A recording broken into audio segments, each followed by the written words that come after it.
Team India पूर्वतन cricketer Gautam गंभीर IPL 2024 रे कोलकाता नाइट राइडर्स मेंटर भाव में कार्य करुछंती। गौतम केकेआर को फेरिबा परे एही ऋतु रे दलर प्रदर्शन बदली जाइछि। केकेआर प्ले ऑफ रे पहुंची एवं हैदराबाद सहित क्वालिफायर मैच खेलिबा को जाउछि। कोलकाता एही प्रदर्शन पई श्रेयर पात्र गौतम गंभीर। तेबे अनेक समय गंभीर तांको मंतव्य पई चर्चा रही थांती।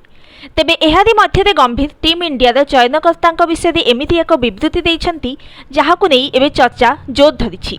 Team India spin bowler R Ashwin सहित यूट्यूब रे एक चैट शो समय गंभीर कहिछंती जे जेतेबेले मु मोर प्रथम अंडर 14 टूर्नामेंट खेलिबा पई प्रयास करिथिली सेतेबेले मते एथिपई चयन करे जाई नथिला काहेकिना मो चयनकर्तांकर पादस्पर्श करिनथिली।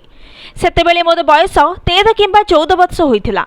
एहा परे मो प्रतिज्ञा करिथिली जे मो चयनकर्तांकर पादको केबे भी छुईबी नाही। आज भी मु खेलाड़ी माननकु मोर पाद छुईबाकु देबी नाही।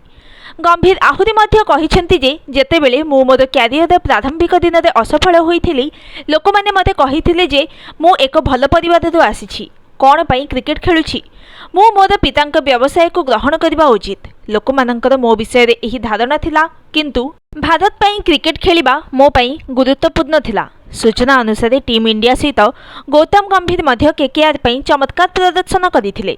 गंभीर तांको अधिनायकत्व रे प्रथम थर पई केकेआर को चैंपियन करथिले।